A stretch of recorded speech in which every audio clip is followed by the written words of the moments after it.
Gazumping occurs when an agent or seller accepts an offer you make to buy a property at an agreed price, but the property is sold to someone else. This usually happens when the vendor sells the property for a higher amount. This happened 15 years ago, and it is one of the proudest moments of my life. My best friend and her husband have 5 kids together. They lived in an expensive city and rented an old 4-bedroom house for $400 per week. The house was very run down with a disgusting kitchen and stink drains, but it was all they could afford at the time. Still, they made it work. The owner was a nice old lady who is extremely wealthy and very fond of my friend. She froze the rent for 5 years and promised to let them buy the house once they had saved enough to get a loan from the bank. As she had helped other people in a similar way, they knew they could trust her, and so they saved every cent they could.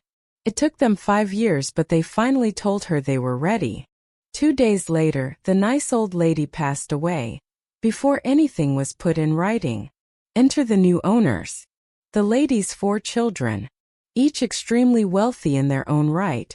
They inherited a huge portfolio of properties.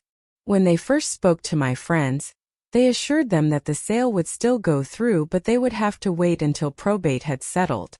Confident, my friends started making some changes to the place. They started by stripping wallpaper, painting, and making plans. Finally, probate was settled and the owners agreed to go ahead with the sale for the previously agreed price. My friends applied for the loan, but to their shock, it was refused. The owners had raised the asking price by $80,000 without telling my friends. To make things even worse, the house would be put on the open market. In 7 days there would be an open house, and with the market the way it was, it would probably sell immediately. My friends were devastated. They might be able to borrow enough, but it would take longer than a week to get. To make matters worse, property prices had soared recently and rents had gone up a lot whilst theirs had been frozen. Not only were my friends going to struggle to get the money, if the place was sold to someone else and they were asked for a higher rent or were evicted, it would be nearly impossible to find an affordable place with more than 2 bedrooms. I was scared for my friends, but I was also incandescently angry. Those greedy sods were some of the wealthiest people in the city. They were screwing over a struggling family for less than $20,000 each. They didn't need the money. It is pure greed, and it was obvious that they'd always planned to do this. So while my friends scrambled to come up with the money, I started plotting. I looked up advice on what helps to make a sale. We needed to make the place as undesirable as possible without making my friends look like bad tenants. Uncluttered. We moved all the furniture in from the walls, added some extra furniture and borrowed ornaments, and hung a load of motorcycle memorabilia on the walls. The place felt more smaller. Smell. My friend boiled a head of cabbage on the stove and we sprayed ammonia around the front and back doors, because it smells like all the neighborhood cats had been marking their territory. We also poured 2 dozen rotten eggs down the drain to make it smell like sewer gas. Nauseated face. Neighborhood. We obtained a moldy old couch and dumped in front yard of the neighbor across the road, with permission of course. Neighborhood X2. We started calling friends for help. Anybody with a loud and crappy car was asked to do a few laps in front of the block during the open day. The street was unusually busy that day. Everyone we knew found a reason to drive by. It was practically rush hour. Neighborhood X3. We called out mates from the rugby club, full contact football without any of that soft padding. A big portion of our club are very large men.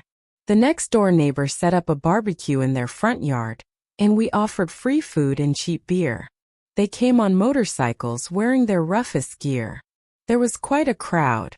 A lot of people showed up for the open day. Quite a few were in and out within minutes. One lady sat in her car and watched the party next door before driving away. The one bloke who stayed any length time was brave enough to start up a conversation with someone leaving the party. He asked if they were often there and was told every couple of weeks or so. They have an after-party morning, and the party the night before was 3 doors up. The party-goer also helpfully mentioned the troublesome drains that are always getting blocked by tree roots and stinking up the place. The potential buyer left without making an offer. So my friends were the only ones to make an offer. They still had to pay more than they'd planned, but not as much as the greed bastards wanted. My friends signed the papers and paid the deposit that day. So when the brave buyer put in an offer of $30,000 more than my friends, there was nothing the owners could do about it. Strict anti-gazumping laws. I would have loved to see the owners' faces when they found out. 恶魔的笑脸. For all the people who are saying they had cheap rent. They didn't. $400 was the rent in 2004, and that was pretty high back then. By the time the lady died, average rent for a house that size had only gone up by about $40. Nowadays, four-bedroom houses in that area go for approximately $800 per week.